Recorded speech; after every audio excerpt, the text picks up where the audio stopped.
The family and friends of a 19-year-old student from Dalton say a traffic stop landed her in an ICE detention center.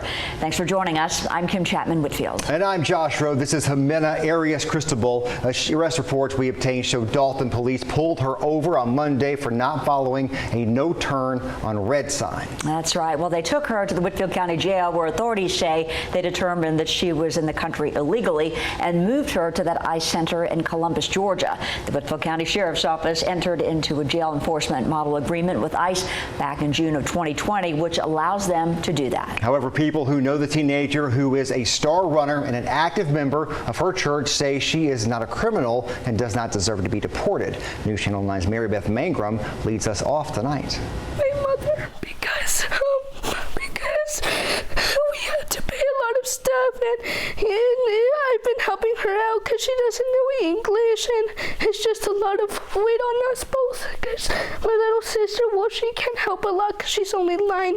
Dalton police say they pulled over 19-year-old Jimena Arias-Cristobal for making an improper turn at this traffic light, and they discovered she was driving without a proper license. And then Monday, when she was arrested, we were all just blindsided. Just 2 weeks ago, Arias-Cristobal's family tells us that they went through a similar situation with her father. They tell us that he was exceeding the speed limit here in Tunnel Hill, and when he got pulled over during a traffic stop.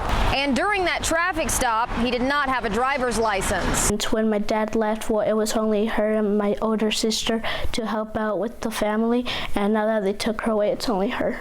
Arias-Cristobal and her father are now both at the Stewart Detention Facility near Columbus. She and her parents came from Mexico City back in 2010.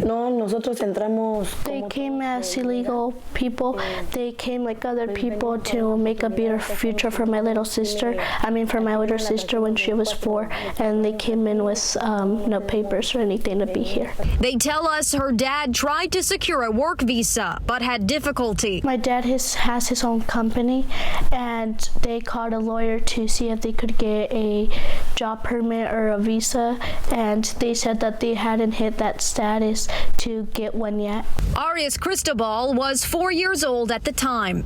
Her family says the Deferred Action for Childhood Arrivals, or DACA program, stopped accepting new applications before she was eligible. Immigration attorney Terry Olson says there aren't many options for kids in that situation. Most individuals who could only qualify for DACA or who entered illegally are not going to have any pathway. In Dalton, Mary Beth Mangrum, News Channel 9. Now, the police report says Arias-Cristobal told them that she had an international license but didn't have it with her.